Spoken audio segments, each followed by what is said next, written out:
और अब बात पीएम म्यूजियम की। दिल्ली के नेहरू स्मारक म्यूजियम में तैयार हुआ है अब तक के प्रधानमंत्रियों के जीवन दर्शन का संग्रहालय, जिसका उद्घाटन पीएम नरेंद्र मोदी ने किया। 3 मूर्ति भवन की पहचान अब तक नेहरू मेमोरियल म्यूजियम के नाम से थी, लेकिन अब वो प्रधानमंत्री संग्रहालय के नाम से जाना जाएगा।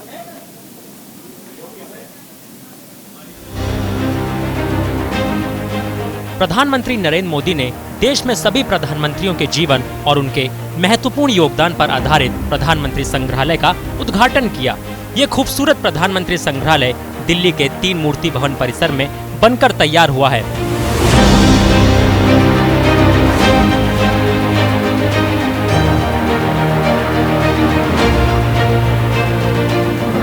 मोदी ने संग्रहालय का उद्घाटन अंबेडकर जयंती के खास मौके पर किया।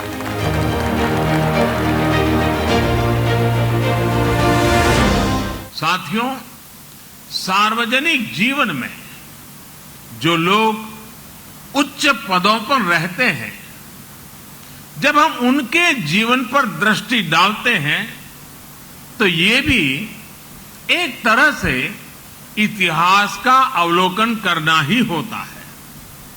उनके जीवन की घटनाएं, उनके सामने आई चुनौतियां, उनके फैसले बहुत कुछ सिखाते हैं।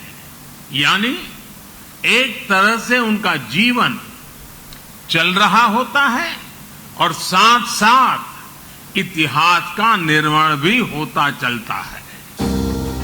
इसके लिए 3 मूर्ति भवन को ब्लॉक 1 और नवनिर्मित इमारत को ब्लॉक 2 के रूप में डेवलप किया गया है। दोनों ब्लॉकों का कुल क्षेत्र 15,600 वर्ग मीटर है। इस म्यूजियम में जितना अतीत है उतना ही भविष्य भी है। इस म्यूजियम में 40 से अधिक गैलरी हैं और करीब 4,000 लोगों के एक साथ घूमने की व्यवस्था है।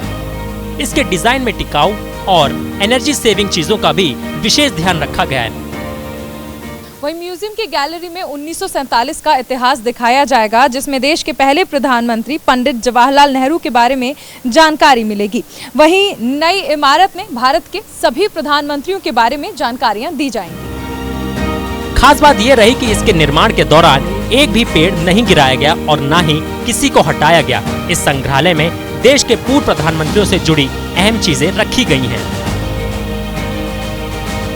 मुझे विश्वास है कि ये नवनिर्मित प्रधानमंत्री संग्रहालय भविष्य के निर्माण का भी एक ऊर्जा केंद्र बनेगा।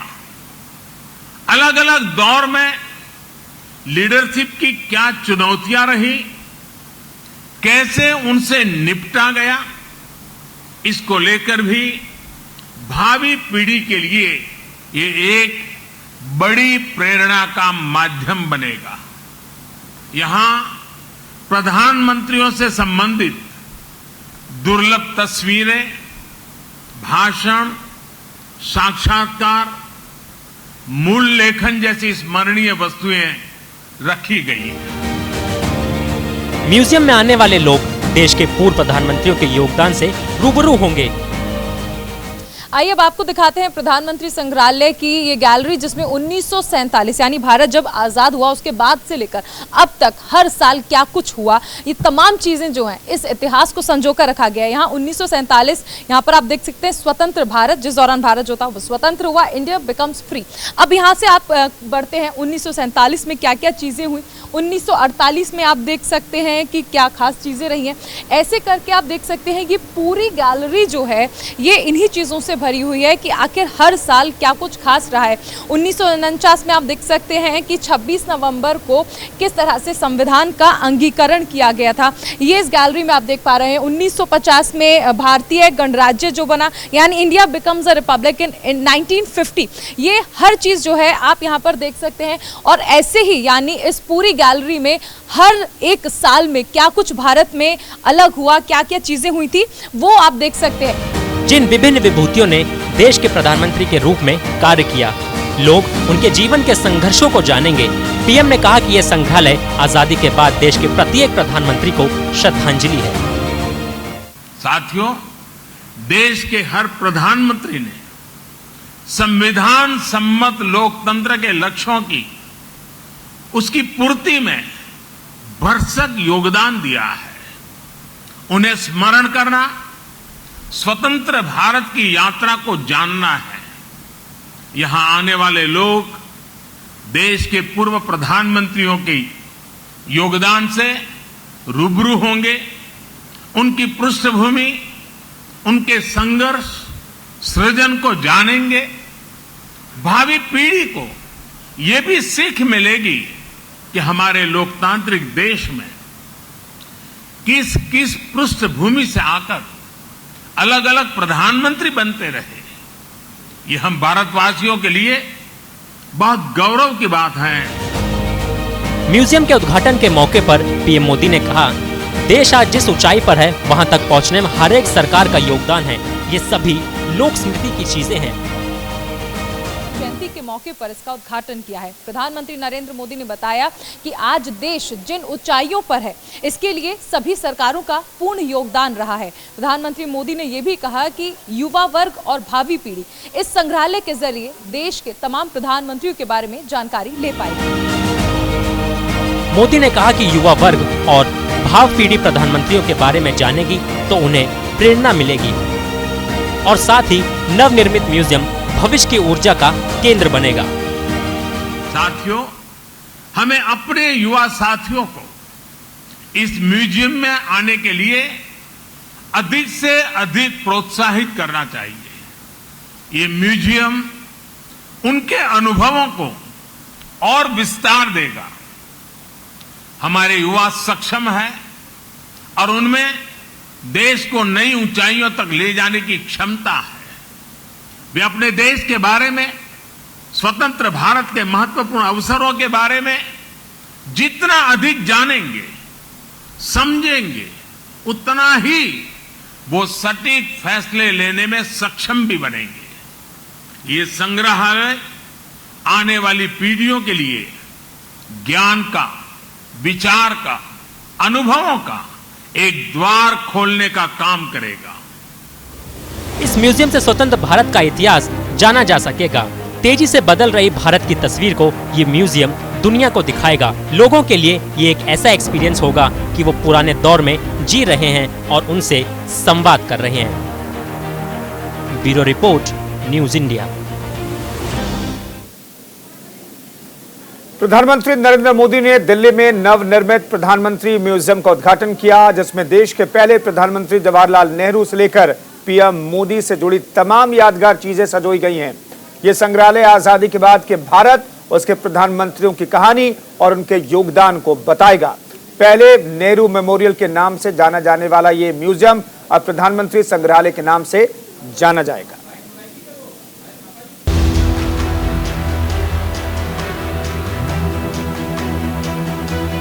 आजादी के अमृत महोत्सव और बाबा साहब भीमराव अंबेडकर की जयंती पर देश को आज एक नया प्रधानमंत्री म्यूजियम मिला है। आपको बता दें कि प्रधानमंत्री संग्रहालय का नाम पहले नेहरू संग्रहालय था। प्रधानमंत्री नरेंद्र मोदी की अध्यक्षता में पिछले महीने हुई बैठक में इसका नाम बदलने का प्रस्ताव पास किया गया। पीएम मोदी ने इस म्यूजियम का उद्घाटन किया और पहली टिकट भी उन्होंने ही खरीदी। मोदी ने म्यूजियम में सजो गई तमाम चीजों को बेहद करीब से देखा। इस मौके पर उन्होंने कहा, ये संग्रहालय बीते समय से लोगों को जोड़ने में मददगार साबित होगा। देश की जनता, विशेषकर युवा वर्ग, भावी पीढ़ी सभी प्रधानमंत्रियों के बारे में जानेंगी तो उन्हें प्रेरणा मिलेगी। इतिहास और वर्तमान से भविष्य के निर्माण की राह पर राष्ट्र कवि रामधारी सिंह दिनकर जी ने कभी लिखा था, प्रिय दर्शन इतिहास कंठ में, प्रिय दर्शन इतिहास कंठ में, आज ध्वनित हो काव्य बने। वर्तमान की चित्रपटी पर भूतकाल का संभाव्य बने। भाव ये कि हमारी सांस्कृतिक चेतना में जो गौरवशाली अतीत समाहित है वो काव्य में बदलकर गूंजे। इस देश का संपन्न इतिहास हम वर्तमान पटल पर भी संभव कर सके। इस संग्रहालय को बेहद खूबसूरत तरीके से बनाया गया है, जिसमें आजाद हिंदुस्तान के पहले प्रधानमंत्री पंडित जवाहरलाल नेहरू से लेकर सभी 14 प्रधानमंत्रियों के बारे में जानकारी मिलेगी। म्यूजियम में सभी प्रधानमंत्रियों की यादों को बेहद ही खूबसूरत तरीके से संजोया गया है। आइए आपको पीएम म्यूजियम से रूबरू कराते हैं। प्रधानमंत्री नरेंद्र मोदी ने आज देश को प्रधानमंत्री संग्रहालय जो है वो दिया है। उस संग्रहालय की अगर खासियत की बात करें तो देखिए, ये 3D तकनीक से बना हुआ आपको ये वॉल नज़र आ रही है, जिस पे जो ये ग्राफिक्स चल रहे हैं, खास करके ये जो आप लोगो देख रहे हैं, ये प्रधानमंत्री संग्रहालय, अब इससे ये पहचाना जाएगा, इसकी पहचान यही होगी। आज़ादी की लड़ाई की जानकारी, संविधान के निर्माण की कहानी, देश में प्रधानमंत्रियों के कार्यकाल और चुनौतियां, प्रधानमंत्रियों ने देश को कैसे दी नई राह, देश के विकास में प्रधानमंत्रियों का योगदान। पीएम म्यूजियम में प्रधानमंत्री पंडित नेहरू को एक संस्थान निर्माता के रूप में बताया गया है। लोकतंत्र को मजबूत करने में उनकी भूमिका को दिखाया गया है। इस म्यूजियम में देश के दूसरे प्रधानमंत्री लाल बहादुर शास्त्री से जुड़ी यादों को भी संजो कर रखा गया है, जिसमें उनके संबोधन और 30 जून 1965 को भारत पाकिस्तान युद्ध विराम पर हुई सहमति को बखूबी संजो कर रखा गया है। पीएम मोदी ने इस मौके पर कहा, देश के ज्यादातर प्रधानमंत्री बेहद साधारण परिवार से हुए हैं, इसलिए आज के दौर में सभी प्रधानमंत्रियों के योगदान को जानने और उनके जीवन से प्रेरणा लेने की सख्त जरूरत है। देश आज जिस ऊंचाई पर है, वहां तक उसे पहुंचाने में स्वतंत्र भारत के बाद बनी प्रत्येक सरकार का योगदान है। देश के हर प्रधानमंत्री ने अपने समय की अलग अलग चुनौतियों को पार करते हुए देश को आगे ले जाने की कोशिश की है। सबके व्यक्तित्व, कृतित्व, नेतृत्व के अलग अलग आयाम रहे। ये सब लोक स्मृति की चीजें हैं। देश की जनता, विशेषकर युवा वर्ग, भावी पीढ़ी सभी प्रधानमंत्रियों के बारे में जानेंगी तो उन्हें प्रेरणा मिलेगी। संग्रहालय में कार्यवाहक गुलजारी लाल नंदा, पूर्व प्रधानमंत्री इंदिरा गांधी, मोरारजी देसाई, चौधरी चरण सिंह, राजीव गांधी, वीपी सिंह, चंद्रशेखर, नरसिम्हा राव, अटल बिहारी वाजपेयी, एच.डी. देवगौड़ा, इंद्र कुमार गुजराल और मनमोहन सिंह से जुड़ी अहम जानकारियों को रखा गया है, ताकि देश की युवा पीढ़ी अपने अतीत से जुड़े और अपने भविष्य को संवारे। Bureau report, news India.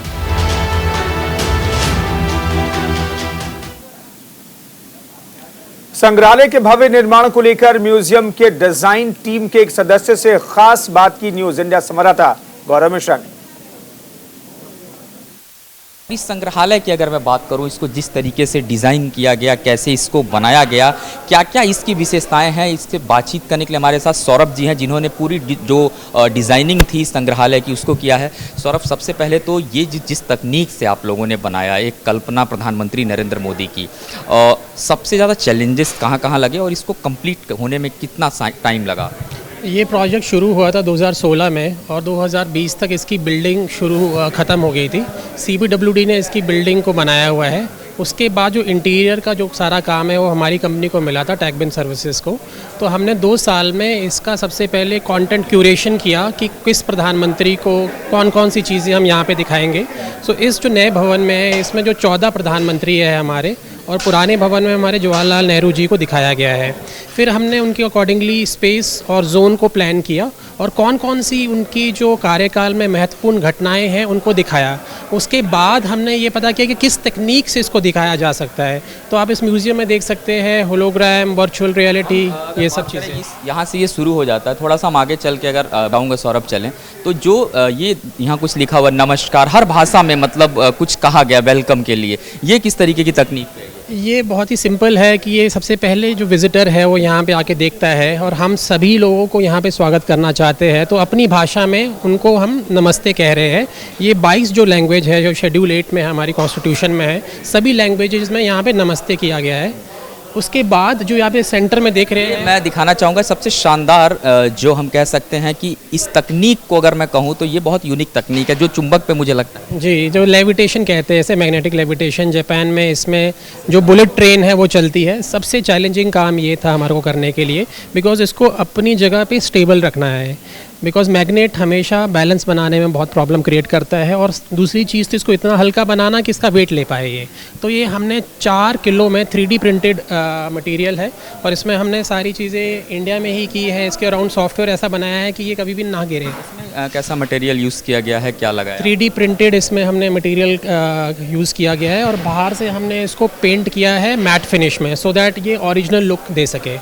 अगर हम बात करें ये जो सामने ये जो लाइटिंग यहाँ पे की गई है, मैं देख रहा हूँ लगातार, और जिस तरीके से ये रोटेट हो रही है, ये किस तरीके की तकनीक आप लोगों ने तैयार किया है? इसमें 1200 लाइट्स को हमने यूज़ किया हुआ है, और 1200 लाइट्स आपस में ऐसे सिंक्रोनाइज्ड है कि ये जो हमारा राष्ट्रीय ध्वज है उसकी तरह वेव करता जाता है। तो आप देख सकते हो इसमें जो हमारा 3 जो राष्ट्रीय कलर है वो है, और एक वेव की तरह ये आगे बढ़ता है जैसे तिरंगा लहराता है। कोई टाइम ड्यूरेशन कुछ इस तरीके से आपने सेट किया, क्योंकि आप बता रहे हैं 1200 लाइटें हैं एक साथ जो इस तरीके से हर रो को इस तरीके से प्रोग्राम किया कि एक के बाद उन्हें पता है कि वो किस पोजीशन पे ऊपर नीचे जाएंगे। तो ये सारा एक सॉफ्टवेयर होता है मैट्रिक्स, उस पर इसमें प्रोग्राम किया जाता है, तो उसको हमने स्पेशली यूज़ करके इस तरीके की प्रोग्रामिंग की गई है। और अभी रुक रहे हैं एक छोटे से ब्रेक के लिए, फौरन हाजिर होते हैं। आप बने रहिए न्यूज़ इंडिया के साथ।